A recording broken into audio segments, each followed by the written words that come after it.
നമസ്കാരം. Raf talk ഫുട്ബോളിലേക്ക് അവർക്കും സ്വന്തം. ബ്രസീലിയേറോ സിരിയയിലെ നെയ്മർ ജൂനിയറുടെ സാന്റോസ് പൊട്ടി എന്ന് പറഞ്ഞാൽ പോരാ, പൊട്ടി തകർന്നു.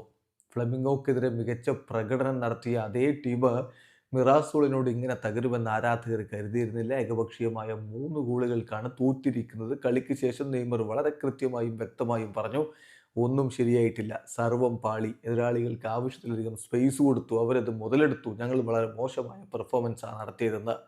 അത് തന്നെയാണ് കളിക്കളത്തിൽ സംഭവിച്ചത്.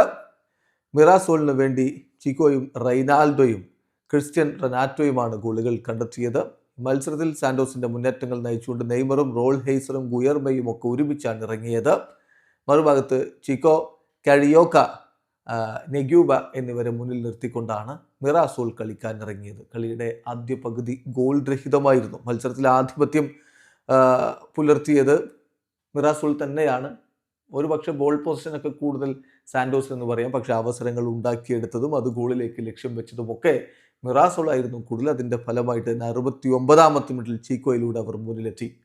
തുടർന്ന് 73-ാമത്തെ മിനിറ്റിൽ രണ്ടാമത്തെ ഗോളും പിറന്നു. കളിയുടെ അവസാന ഘട്ടത്തിലാണ് ക്രിസ്ത്യൻ റൊനാറ്റോയുടെ ഗോൾ പിറക്കുന്നത്. ഏകപക്ഷീയമായ 3 ഗോളിൻ്റെ ലീഡുമായിട്ട് ഒടുവിൽ മിറാസോൾ വിജയിച്ചേറുകയും ചെയ്തു. എന്തായാലും നെയ്മർ ജൂനിയറുടെ സംഘത്തെ സംബന്ധിച്ചിടത്തോളം മറക്കാൻ ആഗ്രഹിക്കുന്ന ഒരു മത്സരമായിരുന്നു ഇത്.